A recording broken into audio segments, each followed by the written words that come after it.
not good for a tall guy. That's okay, I got it. First of all, thank you, Ben. One of the best things that's happened to our family is our relationship with the Braggs. They have been enormously supportive of us and helped us tremendously. And I really thank you for that kind introduction. I also want to acknowledge my old friend Byron Bullard for making arrangements for my coming. Byron, when I was 34 years old, called me when I was in Los Angeles, and Chuck, we just got the certificate of need for Presbyterian Hospital to do cardiac surgery, and I want you to come back and start that up. That was a lot of responsibility. I hope you felt like that you made a good decision in the long run. The other thing, I'll tell you, this is a tough crowd because John Tabor, when you acknowledge that you're going to speak, you get an email. An email says, now, it said, Chuck, understanding you're going to talk about Alzheimer's, and we have 5 Alzheimer's talks coming up in the near future. You got anything else? You got anything else you can go with? And then he said, you're going to have exactly 27 minutes, and then everybody's going to get up and leave. So he took a lot of the 27 minutes with the song and everything. So the plans for today. This is a little bit different talk than what you'd have normally at a service club. This is I'm going to tell you a story. It's partly my story and how my life changed through it. It's got some personal stuff in it, and also I want this to sort of be personal. What I went through, I'd like you to kind of share that with me. If we have time, and through this transition that I had to go through, it made me sort of step back and look at aging and what I want my last years to look like, and how we can make those purposeful and graceful. Okay, so we're starting about 2 years ago. I'm doing an operation, I'm doing a heart operation, and I look down and my hand is shaking. And it's not just shaking a little bit, it's shaking a lot. The PA that was operating with me turned to me and said, "Not good, but your hand is shaking." I thought, that can't be my hand. My hand doesn't shake. And what that was a sign to me. Mike Tyson says that everybody's got a plan until you get hit in the mouth. Well, I got hit in the mouth. And so that was more of a sign than it was a disability. But I knew that the plan to operate from age 65 to 70 wasn't going to go. I was not going to be in there shaking.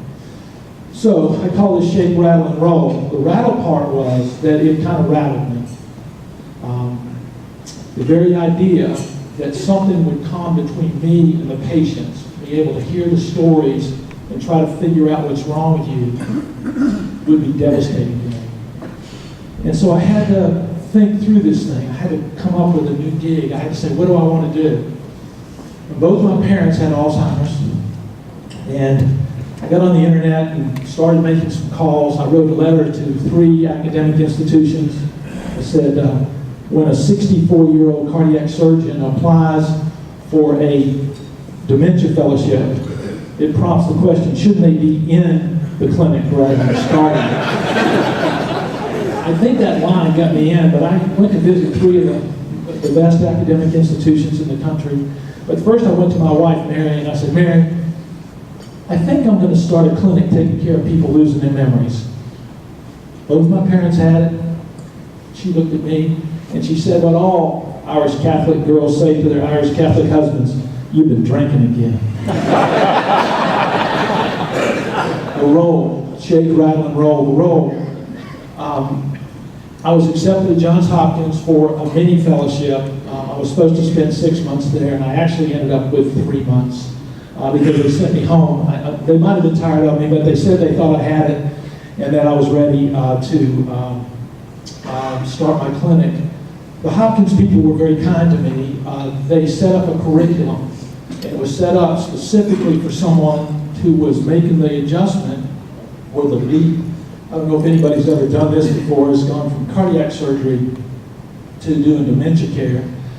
But, and I feel like I'm sort of a pioneer.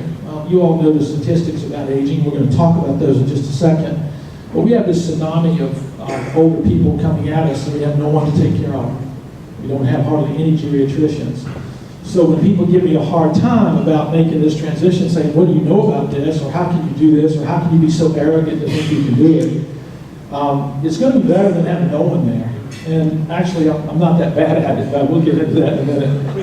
But what's happened is that having to go through this transition, and I define a transition as when your external reality changes irrevocably. That means things are not going back the way they were. That's when you lose a job, you retire, you get injured. Life is not going to go back the way it was. You know, when we are at our best, when we are at the peak of our careers, it's like having one of those beautiful, big German Zeiss binoculars. And you look through it, and the world looks so clear. You know, you can just see everything. You understand what's going on. It's all about your perception. And all of a sudden something happens where you go through a transition, and it's like someone's dropped those binoculars. You pick them up, and you look through them, it's not clear. That's when things kind of spin out of control. That's when you get anxious and agitated. That's when we might start drinking too much or whatever happens, but something happens where we have to make internal adjustments in order to get that clarity back. We have to understand what's happened and how we can move on. Poor transitions get us all into trouble.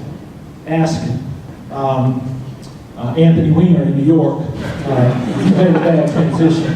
Ask A-Rod. Ask A-Rod. Most gifted baseball player ever born. Had trouble with transitions. So what I've been given is this window into the hearts and souls of people struggling with this dread disease.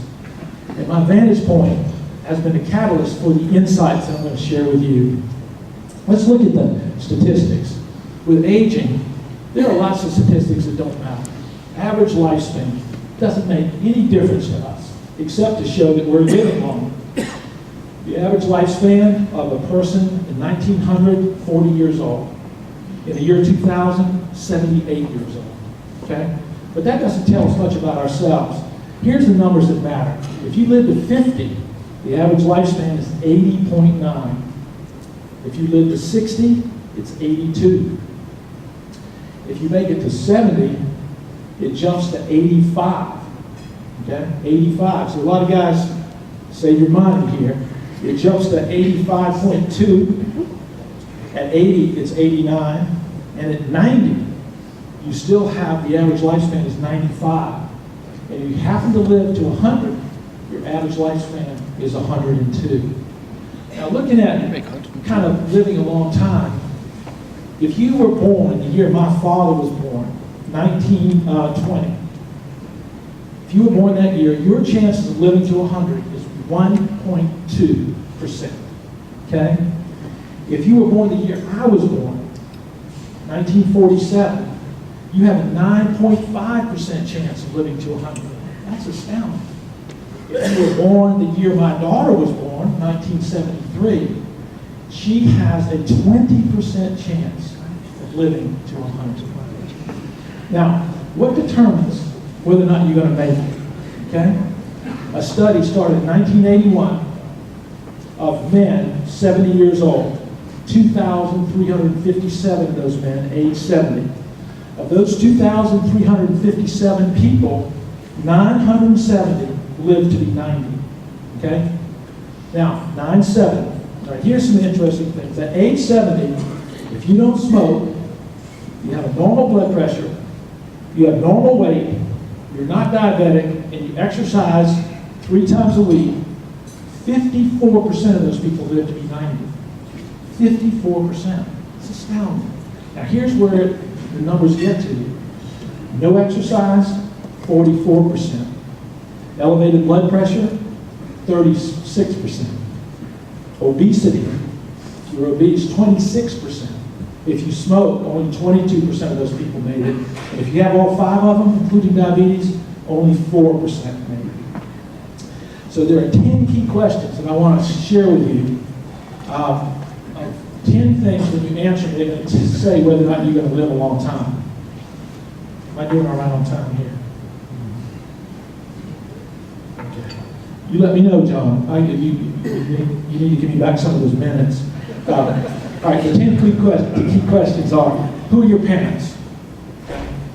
If both your parents died at 21 years old of Huntington's career, you're not going to make it. Okay? The DNA is one of the major factors. Another factor that's very interesting is that if we are trying to determine someone's risk of surgery or their longevity, at some point in time, we notice how they walk, how fast they walk, and how far they walk. The most important thing in my evaluations now in my clinic is I want to see the patients walk. I want to see how they walk. Very interesting. Third question, you have a lot of people in your life. So a lot of activity, a lot of socialization. Loneliness is one of the major risk factors for depression and for Alzheimer's disease. Are you a woman? You live longer if you're a woman.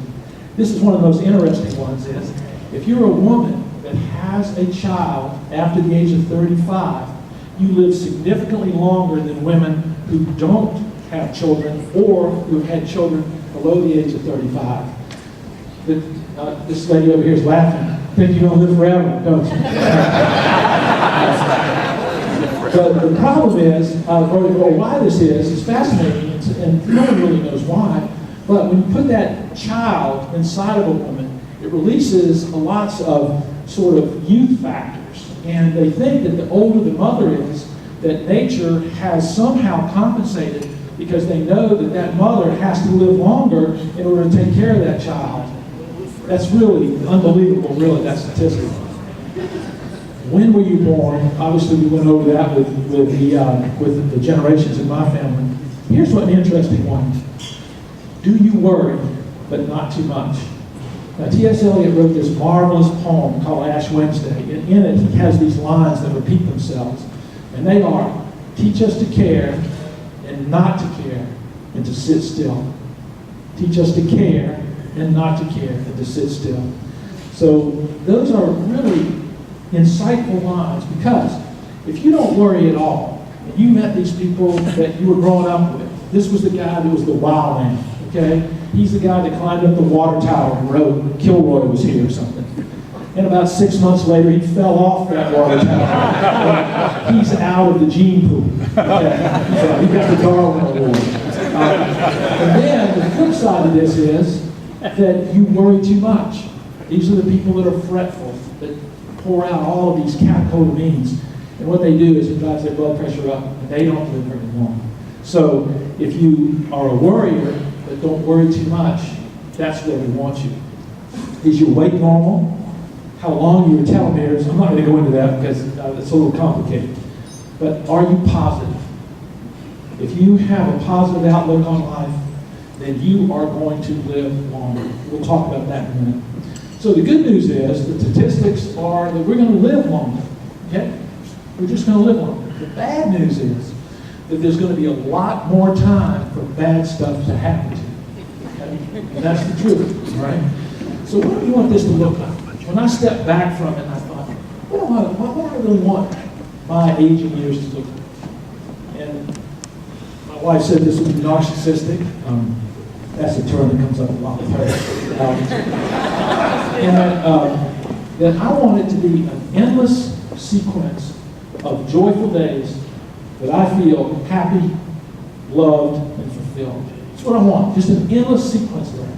If I get run over by a bus at the end of it, so be it. So, what I've happened is I've had this crash course in watching people go through transitions and what makes them happy, what makes their lives fulfilled, and then the other flip side of that is what undermines us, what takes that joyful day and makes it not so much fun. And I've become sort of obsessed with this and thinking about it. So I'm going to share some of this with you. Negative factors. When we are young, we have fears. We might fear clowns, we might fear heights or bridges, right? The tall guy that lives next door had this kid that was scared to death of him every time he looked up at him. But they don't alter our behavior for a long period of time. But as we age, our fears determine how we perceive the world in how we are going to act. Now, what do you think the number one fear of people 65 years of age is? What do you think it would be? Be health? Do you think that they say, oh, I want to remain healthy, I'm afraid I'll get sick? Or two, I might lose my mind? Not even in the top 5. Number 1, I'm afraid I'm going to run out of money. Well, my philosophy after I step back is, I'm going to bounce the check to the undertaker. Okay? I don't really care. The second thing, what is another thing that undermines us? Family conflicts. The stories are unbelievable. I'll ask my patients, or ask the caregiver, or ask the patient, tell me about your family. You get along with them. She said, well, I have one sister. Tell me, you get along with your sister well?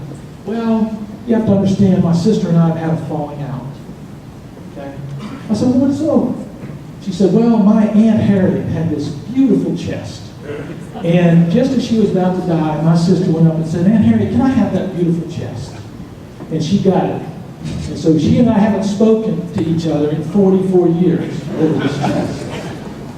I said, boy, that's really sad. Not only did you lose the chest, but you lost your sister. Eliot wrote another great line and said that the problems that we turn to and try to solve are the problems of today. The problems that we ignore and cower from are the problems of every day. So we carry this underlying anxiety when you don't have your sisters and your brothers and your family on your side. You need that. And so the anxiety levels build up. Loneliness. You can be profoundly lonely around a bunch of people, or you can live by yourself and not be lonely. But if you answer affirmative to the question, are you lonely? Your lifespan is cut off, truncated, and also you have a much higher incidence of Alzheimer's disease. Another thing that I've had to change is my whole perspective about patients and what their life experiences have been. A heart surgeon has in his mind, Harry Daugherty knows this as well as anybody, you're thinking about incisions, you're thinking about putting stitches in, you're thinking about life and death. And you know, the things that really affect people and change their everyday life, you think you're doing it, but you're really not. There's a tremendous amount of people that have been hurt in their lifetime, that carry depression and anxiety, agitation through it, and only by going through this process have I been able to appreciate that. There are two things that are very clear. One is that things that undermine us, anger. Usually this anger comes from some misguided feeling about victimization, that somehow my life should be different, or I deserve something different. But we see it all the time. If you just scratch the surface, someone will just spark, and they'll be angry, they'll be mad, and it's totally out of proportion.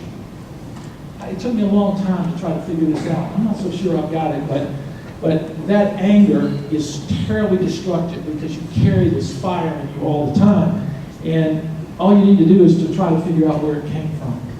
The second thing, and this is probably undermines patients' lives more than any other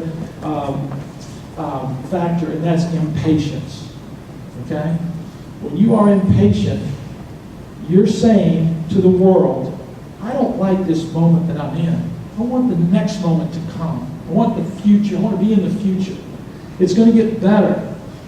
Unfortunately, the only place that we can experience joy, love, intimacy, happiness is in this moment.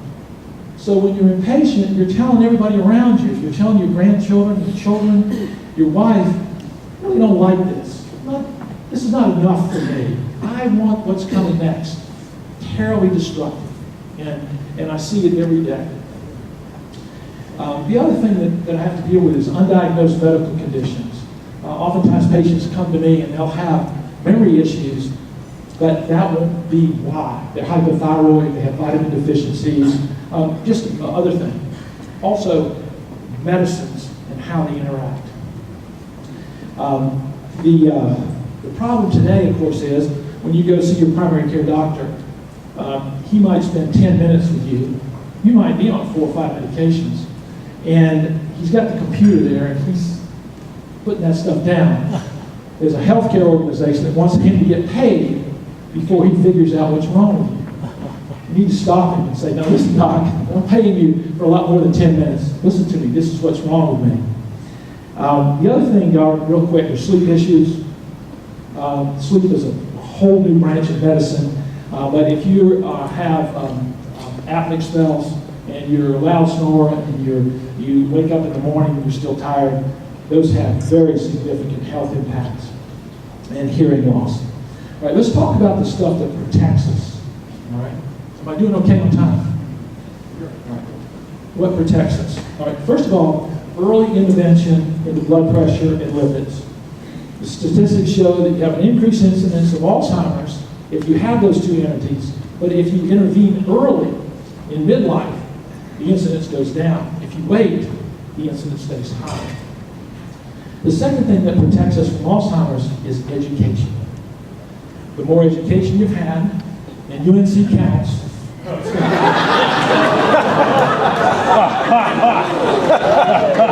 I'm not clear on that, really. That's where the science goes blank. Education and new knowledge will protect us. And the theory is, and no one really knows why, but that we have other circuits to solve problems. So therefore, if someone is educated, they have these alternate ways